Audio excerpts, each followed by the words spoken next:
Ассаламу алейкум, дорогие подписчики. Моя просьба к родителям. Пожалуйста, берегите свои дети. Берегите. Их здоровье самое главное. Если будете ругаться, будете кричать, оскорблять, сравнивать с кем-то, называть чудовище, как это унижать это ребенка. Потом ребенок это получает, это детские, детские, как это, психологические травмы, да, детские психологические травмы получает. А потом на будущее, потом ребенок не будет слушать папу, маму. Не буду слушать. Потом скажи, мама, что ты хочешь? Папа, что ты хочешь? Будем виноваты мы, родители, правильно? Наш пророк, салам, он же не избивал это зайц, Ибн Саби, который он воспитывал. Он свои эти внуки избивал, не избивал.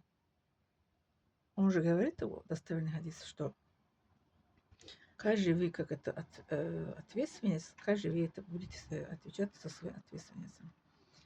Мы все как это ответственник перед Аллахом за свои воспитания, за свои это, как мы это относились к своим детям. Они же аманат от Аллаха для нас, правильно? Что девочка, что мальчика, мы одинаково должны их любить. Не то, что мальчику как это ругаться, это побольше, как что это он как это. Некоторые говорят, что мальчика надо напугать, чтобы испугался. Это тоже неправильное воспитание. Это не наша религия ислам. Одинаково должны мы любить это свои дети. Одинаково мы должны как воспитывать. Одинаково как это их как это поддерживать морально. И физически тоже не надо никакие там это напугать, или что дети должны испугаться папа, мама. Нету такого, что испугались папа, мама. Они должны любить и как это уважать и оценивать свои это родители, а родители должны тоже это как это любить и как оценивать свои дети. Настолько, если мы будем как это сильно ругаться, сильно избивать, однако это ребенок уходит из дома. Таких случаев много я видела по жизни. Реально, что девушка, что мальчик, без разницы. Если надоест, это папа, мама, да, много что говорит. Одно и то же.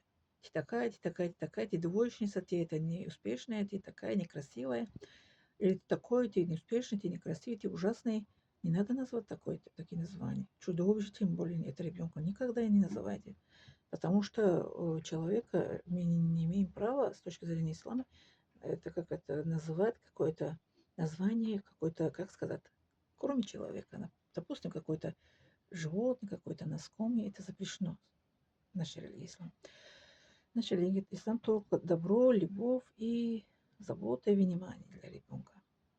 Да, пожалуйста, берегите свои дети. Самое главное, что они были здоровы. Их здоровье на первом месте.